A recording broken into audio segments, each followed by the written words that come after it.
Artist Journal, August 21st, 2022, Berlin. My name is Adrian Pocobelli, your artist reporter. I'm back. Good morning, GM, wherever you are, around the world.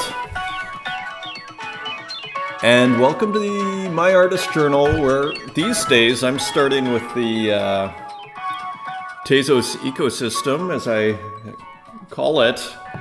And I'm back to this idea that if you are here, if you are watching this, you, my friend, are early. And this is another case in point here. So Sabato, who I bet a lot of you already know his work, he's the guy who's been doing these cool sort of Corel Draw pieces, which are super interesting. He put out a tweet on his actual process. I wonder if we can actually find that.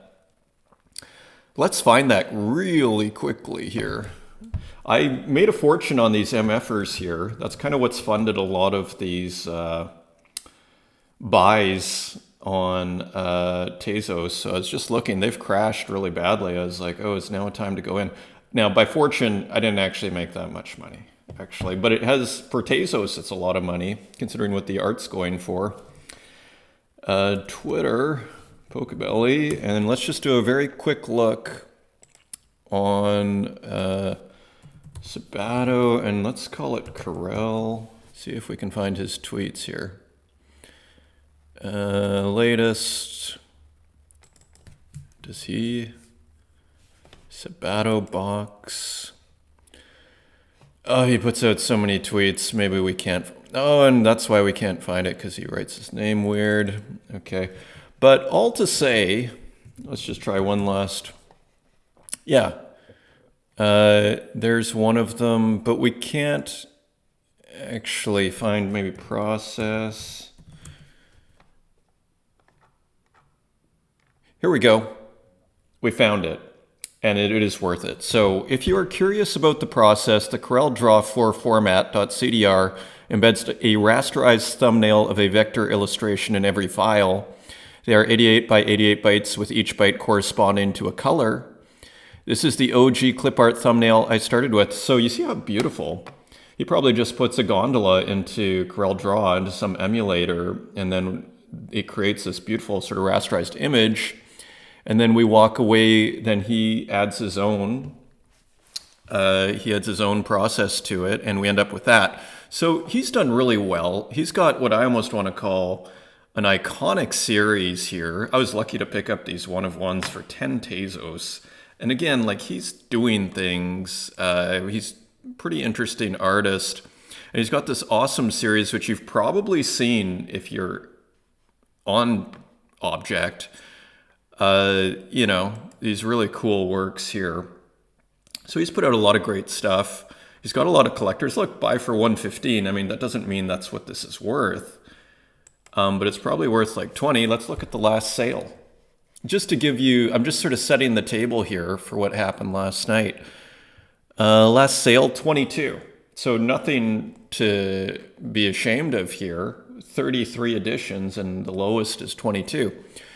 So last night, like, I'd been following this auction that he had on this glitch art sort of ROM piece, one of one. And nobody bid on it, except for me, with 10 minutes left. Secret, if you want to maximize your odds of winning the auction, it resets at 10 minutes every time you make a bid, if it's within the last 10 minutes of the auction. So I'll try and bid right at like 10 minutes and 20 seconds.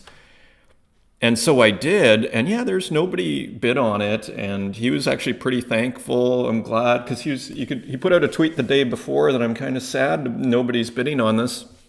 It's not cheap, but it is.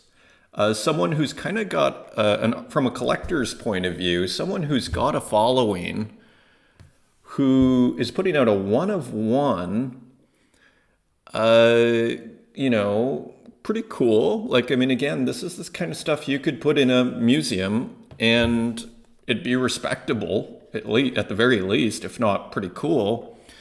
$80, 50 Tezos. Okay, so as I've been saying, if you are watching this, you are early. And let me show a couple of other acquisitions from this morning. A guy who I quite like, this Stippen Pixel. And I must have missed the notifications because I follow like 170 artists or whatever. But Stippen Pixel put out a bunch of one-of-ones. These are 5 Tezos. And actually, I picked up a couple. I picked up this one and this yellow one. That's all that was left. And there's one left, and I think I'm going to buy it.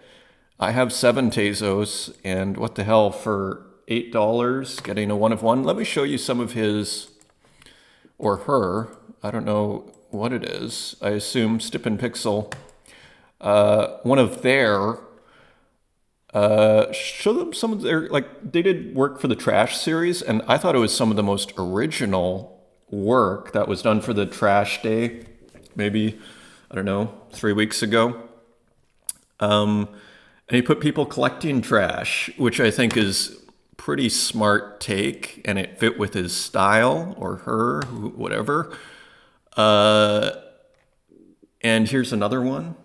Again, just a really creative take in their style. And let's just look at some of the older work too, because again, these are still available, editions of 15 for 3 Tez. I mean, let's see how many are left. This is why I keep saying this. If you're watching this, you're early. He's got 9 left. He's sold 2, 3, 4, 5, 6 of them. Okay, yeah. And let me just show you some of the early work, which got me into him. He's got a bunch of these. The FX hash can really screw up an artist's, like, being able to look at their work, because you see how hard it is for me. Let's just try one more page here. Here we go. This is what I was looking for. So we put out some really great works here. They're still cheap. 5 editions of 5. If you want some cool pixel art, these ones in particular, you see I own this. I think this is a great work. Again, Stippen Pixel. So you see there's a consistent style here, which is always nice and pretty original. Employs the non finito, one of my favorite techniques, which we will go into in a future episode. That deserves like a full look at the history. Same with like Nintendo glitch ROMs deserve their own sort of show, but we're just sort of exploring this one day at a time, 10 minutes at a time, really. This is my warm-up for the day, where I show you what I've been looking at and thinking about and really setting the agenda for myself. This is an artist journal. So you see, really cool. This looks like it was made with Microsoft Paint or something. This looks like the airbrush tool over here. You just expand it. Limited color. He makes it look easy, or she, whoever they are. Stippen Pixel makes it look easy over here. So, but it's quite smart, I would say. And the use of color, the use of the little sort of checkered area here, the contrast. Why didn't he put green in the tree? But it probably looks better that way. So, there's a lot of decisions being made here that kind of make this look easy. And so there's a bunch of one-of-ones here for $5. So I think I just picked up this last one here. Let's see if this, owned one. So you see this little unboxing. I can't afford to do this forever, the unboxing thing. See if it shows up. Yeah, there it is. So anyway, okay. And then what else? Well, another kind of little tidbit. RJ, who you might remember if you watched the last episode, I basically bought like 9 or 10 RJs because I just think another hugely underrated artist. He hadn't posted anything in quite a while, and then he posted something yesterday. So you see the power of buying people's work, that also, and that can, as any artist who's watching this knows, when someone buys your work, it really can inspire you. It goes, oh, I can do this, and people like my stuff. Like, people really underestimate the power of spending 2 Tezos or a Tezos on someone's work. So I'm an artist and I get it. So, and I think that's kind of what we see here. And it's got a very promising title because RJ, I think, is one of the big talents. And he probably just feels like, because nobody was buying his work. I mean, it was well priced, but nobody was buying his work. But this is a very promising title, Homecoming. So hopefully RJ is back in the mix. He sold out his edition of 5. I was right on it for 5 Tezos each, so a respectable amount here. He's using video. I always prefer GIFs over MP4s, but who cares, is also what I would say.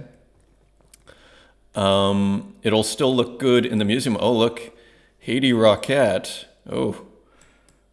has just minted a piece, but it's probably from that new series. Anyways, that's always exciting.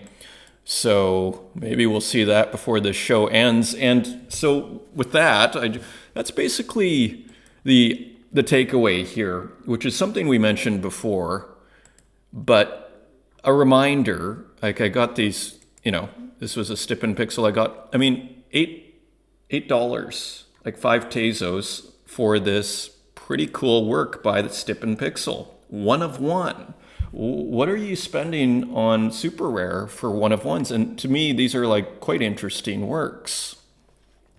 Here is the other one.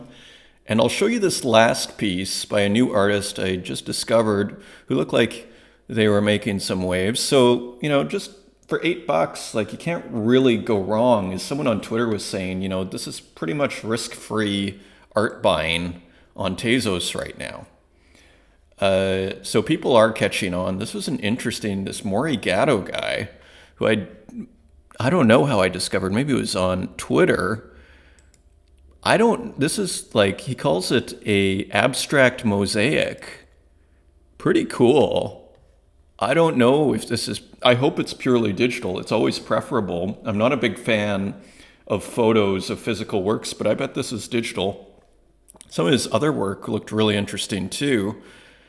These kind of, look at this, selling for 15 Tezos, pretty interesting kind of abstract digital work. So that's kind of what I'm noticing. Made in Zurich by Mori Gatto, JPEG. First I generate, then I destroy.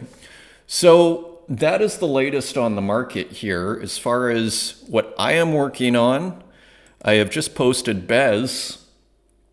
Bez is the official dancer of the Happy Mondays, and these are just sketches. It's kind of my way. I'm going to turn this off just because maybe that flashing is freaking some people out. Edition of 3 for 2 Tezos. Bez it's kind of becoming my experiments into narrative painting, which is basically, painting, still static paintings, although this last one wasn't, but static paintings, this is what I'd call narrative painting. Italian painting, I'd consider narrative painting. I am doing experiments basically with these right now with these 90s ravers sort of scenes just to kind of get warmed up, take some of these famous images, start to recontextualize them. Here's Jeff Mills on a, observation deck with Mars in the background. With anybody that knows Jeff Mills will appreciate that, one-man spaceship. And I've done actually quite a lot of burning here. So things are getting reduced. You actually can't buy this sketch anymore. There are a few of these sketches available. So yeah, working on that, working on the Screen Memories series. Let me see if I have that. And yeah, so let me see. Just get this out. Here we go. And so working on a new screen memory here. Let me do this. Right, so we're having a lot of fun with these. I love this series. And yeah, so that is the update. So we just continue plugging along here with our sketches, screen memories, all of it. We're uploading Peloponnesian War to super rare because ETH gas fees, let's just take a look at ETH gas fees here very quickly, are pretty cheap. When they go below, when they're basically 5 or below, I'll mint because it costs about $7. So quick tip there if you are minting on Ethereum. And with that, That is this week's episode, or this is today's episode. I wish you good luck in your creative activity, and I will see you next time.